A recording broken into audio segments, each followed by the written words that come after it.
집을 팔고자 마음먹어도 거래가 쉽게 이루어지지 않습니다. 액수가 워낙 큰데다가 집은 자산의 가치로도 중요하게 자리 잡고 있기 때문이죠. 그렇다면 집을 되도록 빨리 잘 파는 방법이 있을까요? 송승현 부동산 연구소 소장 모시고 얘기 나눠보겠습니다. 어서 오세요. 네, 안녕하세요. 네, 집이란 게 투자 목적으로 접근하면 이제 시세 차익을 노릴 수가 있는데 사실 제값을 받기가 쉽지 않지 않습니까? 네, 최근에는 또 그 실거래가하고 호가하고 가격들이 너무 제각각이다 보니까 사실상 그 시장에서 말하는 그 제값에 대한 그 가치에 대해서 혼돈이 좀 많을 것 같습니다.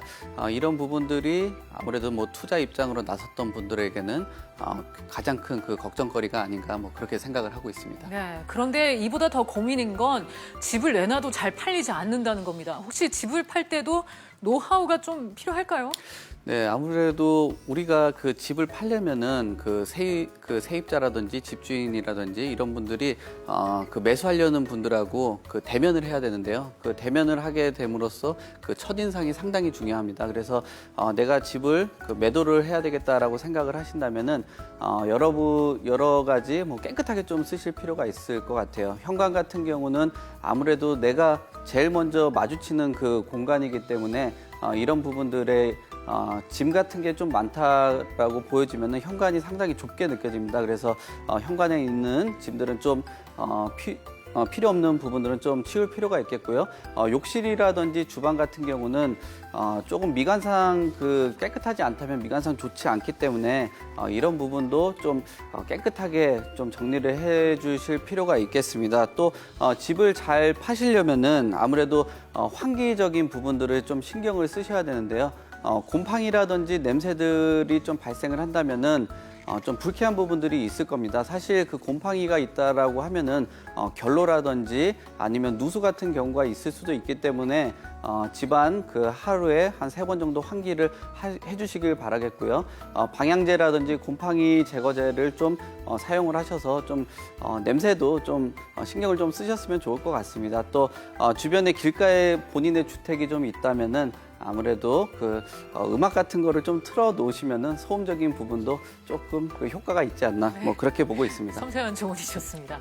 네, 한편 이제 집을 팔 때는 두 가지 방법이 있다고 하죠. 하나는 이제 있는 그대로 파는 방법, 또 하나는 이제 깔끔하게 리모델링까지 끝내고 파는 방법이 있을 텐데요. 우선 집을 있는 그대로 팔고 싶을 때 어떤 장단점들을 생각할 수 있을까요? 네, 우리가 뭐 일부 그 포털 사이트를 보면은 집들이 좀 많이 나와 있을 거예요. 이렇게 쭉 매물들을 보면은 올수리 된 집, 뭐 이런 집들이 좀 있을 거로 보여지는데요.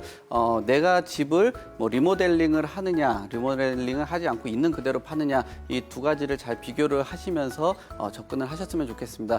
일단 집을 수선을 하지 않고 내가 매각을 하겠다라는 그런 생각을 갖고 있으면 장점들을 좀 갖고 있는데요. 바로 빠르게 그 거래를 좀 할 수 있다는 게 큰 장점이고요. 매물 등록을 하시게 되면은 사진을 촬영들을 합니다. 근데 바로 사진 촬영해서 매물 등록까지 가능하고요.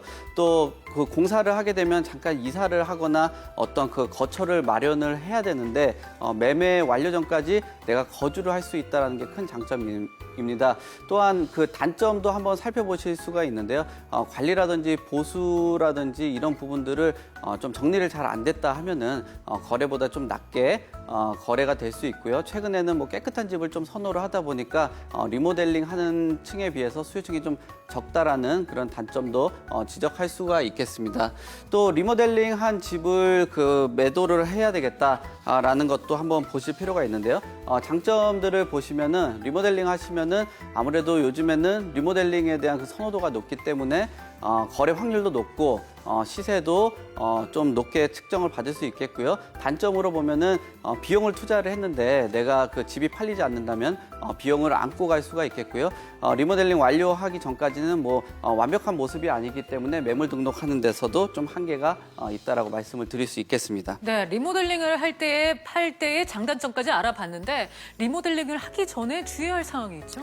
네, 가장 큰 주의점은 그 관점을 내가 아니라 그 매수하려고 하시는 분들한테 관점을 좀 맞추실 필요가 있겠습니다. 그래서 내가 매도를 해야 되겠다 그러면 최대한 좀 깔끔하고 심플한 그런 디자인으로 갖추는 게 매도하실 때 훨씬 더 유리한 부분이라고 말씀을 드릴 수 있겠습니다. 네, 간혹 이제 집의 문제점들을 미리 수리한 후에 이제 집을 내놓기도 하는데요. 이러한 것도 집거래 시 유리한 방법이라고 생각을 할 수 있을까요? 네, 그렇습니다. 뭐 판매자 입장에서는 좀 수리가 잘 되어 있다 그러면은 아무래도 가격적인 부분에서 조금 더 제값을 받는데 좀 용이할 것으로 보여지고요.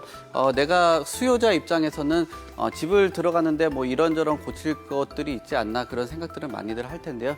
이런 부분들이 수리하는 사항이 좀 적기 때문에 상당히 매력적인 부분이라고 볼 수가 있겠습니다. 네, 봄을 맞아서 이사 계획하신 분들 많을 텐데요. 저희가 이제 오늘 드린 정보들 꼼꼼히 챙겨보시길 바라겠습니다. 오늘 소중한 정보 감사드립니다. 네, 감사합니다.